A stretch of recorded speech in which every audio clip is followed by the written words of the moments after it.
3 ventes, et vous voilà commerçant. Ce n'est pas une punchline, mais bien une nouvelle réalité en Algérie. Car désormais, toute transaction répétée à but lucratif entre particuliers sera scrutée de près et taxée. Une révolution silencieuse, mais déterminée, vient de s'enclencher dans les couloirs feutrés des ministères algériens. Fini le temps où vendre une voiture, un appartement ou même des produits importés entre amis échappait au radar fiscal. L'État veut remettre de l'ordre dans un marché parallèle qui, pendant des années, a échappé à toute régulation. Tout a commencé avec un arrêté interministériel, publié discrètement dans le journal officiel. Mais derrière cette publication anodine, se cache une volonté claire, intégrer l'économie informelle dans le circuit légal. Désormais, 3 transactions similaires dans l'année suffisent pour être considérés comme commerçants informels, et donc imposables.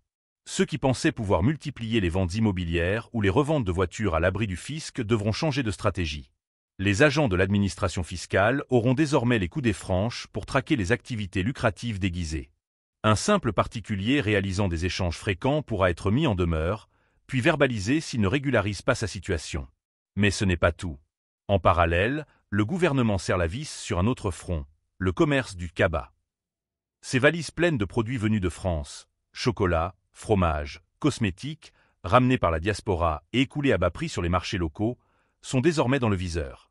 Les autorités ont décidé que ces marchandises, introduites en dehors des circuits douaniers, seraient systématiquement saisies. L'objectif ?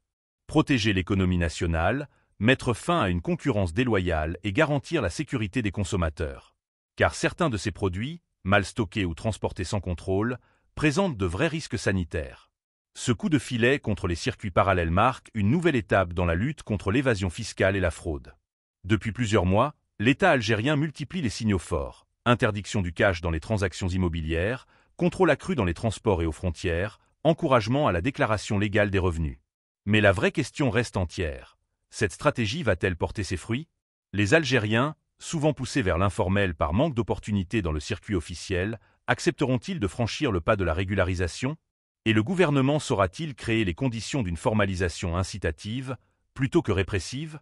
Car au fond, il ne s'agit pas seulement de collecter plus d'impôts, mais de reconstruire un lien de confiance entre citoyens et institutions. Une économie saine repose sur une fiscalité juste, mais aussi sur la possibilité pour chacun d'entreprendre légalement, sans obstacles ni lourdeurs administratives. L'Algérie est à la croisée des chemins. La fin du commerce informel ne se décrète pas. Elle se construit, pas à pas, avec rigueur et avec écoute. N'hésitez pas à partager vos avis en commentaire et à vous abonner pour ne rien manquer de nos prochaines vidéos. C'était l'actualité du jour. Merci de nous avoir écoutés.